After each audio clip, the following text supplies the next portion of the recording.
Assalamualaikum warahmatullahi wabarakatuh. Apa kabar anak-anak ustazah semuanya? Semoga kita tetap selalu dalam keadaan yang sehat ya. Nah, pada video kali ini kita akan melanjutkan pelajaran tema H tentang jenis usaha ekonomi. Nah, adapun tujuan pembelajaran pada hari ini diharapkan setelah menyimak video, antum dapat mengetahui jenis usaha dan bidang usaha masyarakat.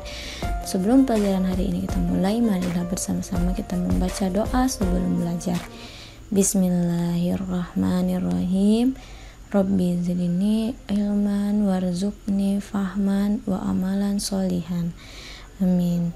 Baiklah anak-anak ustazah, langsung saja.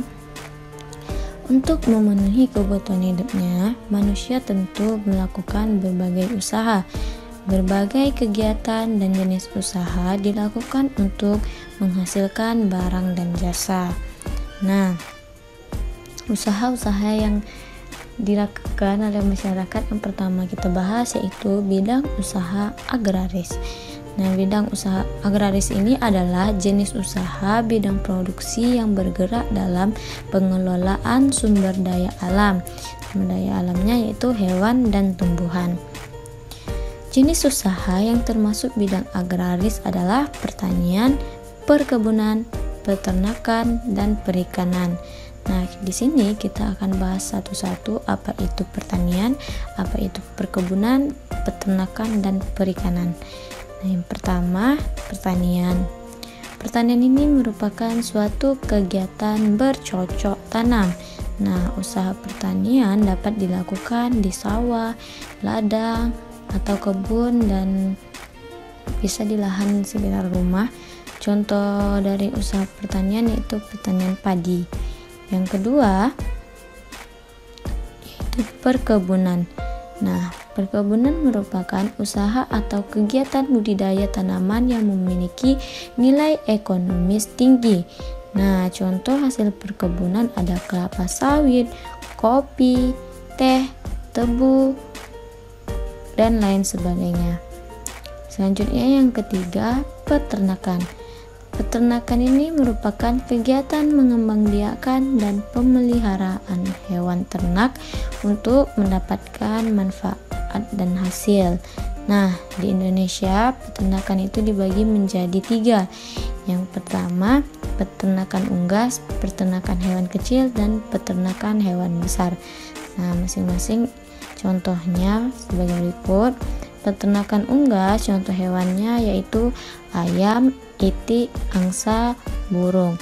Nah, hasil yang bisa kita dapat dari peternakan unggas dan bisa dijual yaitu telur, daging, dan bulunya. Kemudian peternakan yang kedua, peternakan hewan kecil. Nah, contoh hewannya ada domba, kelinci, dan biri-biri. Hasilnya yang dapat kita manfaatkan dan jual yaitu daging, susu, kulitnya ya, kulit domba, kulit kelinci, kemudian kotorannya untuk pupuk. Nah, selanjutnya peternakan hewan besar. Contoh hewannya yaitu sapi, kuda, dan kerbau. Hasil yang dapat kita peroleh dan dimanfaatkan dari peternakan hewan besar yaitu dagingnya, susu, kulit, kemudian tenaga hewan, contohnya kuda, kita bisa pakai tenaganya. Dan juga kita bisa mendapatkan kotorannya untuk biogas. Selanjutnya yang keempat yaitu perikanan. Perikanan ini merupakan kegiatan manusia yang berhubungan dengan pengelolaan dan pemanfaatan sumber hayati perairan. Nah, perikanan di Indonesia dibagi menjadi 3. Yang pertama, jenis perikanan air tawar, air payau, dan air laut. Nah, untuk perikanan air tawar ini bisa kita cari tuh di sungai, danau, dan rawa. Hasil dari perikanan air tawar yang bisa kita peroleh mujair, ikan lele, gurame, ikan mas, belut, dan nila. Untuk jenis perikanan air payau itu tempatnya di tambak dekat pantai. Hasil yang didapat bandeng, kepiting, udang, patin, dan kerapu. Kemudian jenis perikanan yang ketiga yaitu air laut. Tempatnya di laut dan hasilnya ikan tuna, sarden, mutiara, rumput laut, udang, dan lain sebagainya. Oke, selanjutnya kita masuk yang tadi merupakan bidang usaha yang tadi itu merupakan bidang usaha agraris ya. Nah, yang kedua kita masuk bidang usaha ekstraktif. Nah, bidang usaha ekstraktif adalah bidang usaha yang hanya mengambil sumber daya alam tanpa harus mengelolanya terlebih dahulu. Contoh bidang usaha ekstraktif adalah pertambangan, kemudian berburu, dan penebangan hutan. Penebangan hutan ini tidak penebangan hutan secara liar ya. Hasil yang bisa didapat dari penebangan hutan yaitu kayu bisa digunakan untuk perabotan rumah tangga, untuk membangun rumah, dan lain sebagainya. Selanjutnya, setelah bidang usaha ekstraktif itu ada industri.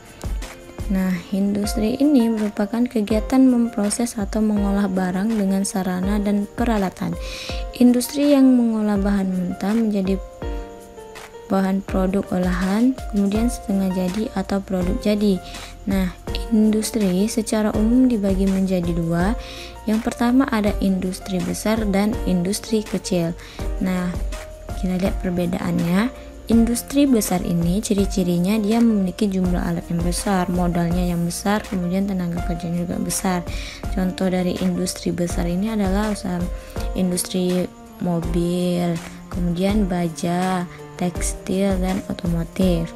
Nah, kalau untuk industri kecil itu ciri-cirinya jumlah alatnya cuma sedikit, kemudian modal yang dibutuhkan juga kecil, tidak sebanyak industri yang besar, kemudian tenaga kerjanya juga kecil.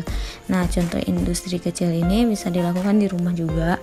Contohnya membuat kerajinan anyaman atau perajin mebel, perajin keramik, kemudian pembuat tahu tempe. Selanjutnya, yang keempat itu perdagangan. Usaha perdagangan merupakan kegiatan yang berhubungan dengan jual beli. Nah, barang yang diperdagangkan antara lain makanan, pakaian, hewan, barang elektronik, dan lain-lain sebagainya. Nah, contoh di bidang usaha perdagangan misalnya pedagang kaki lima, warung, dan lain sebagainya.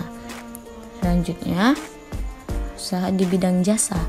Nah, usaha di bidang jasa ini merupakan jenis kegiatan yang ditawarkan kepada konsumen bukan berupa barang. Nah, di sini yang ditawarkan itu tenaga.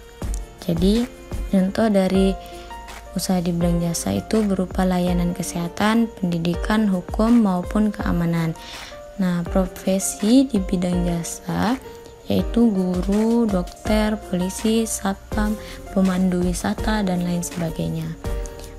Karena anak ustazah, itulah tadi pelajaran kita tentang bidang usaha. Bidang usaha itu ada 5. Yang pertama bidang usaha agraris. Nah, itu terbagi menjadi pertanian, perkebunan, peternakan, dan perikanan. Bidang usaha yang kedua yaitu bidang usaha ekstraktif, dan yang ketiga bidang usaha industri, yang keempat bidang usaha perdagangan, kemudian yang kelima bidang usaha jasa. Sampai di sini dulu pertemuan kita pada hari ini. Semoga antum dapat memahami materi ini dengan baik. Sebelum Ustazah akhiri, marilah bersama-sama kita mengucapkan hamdalah. Alhamdulillahirabbil alamin. Wassalamualaikum warahmatullahi wabarakatuh.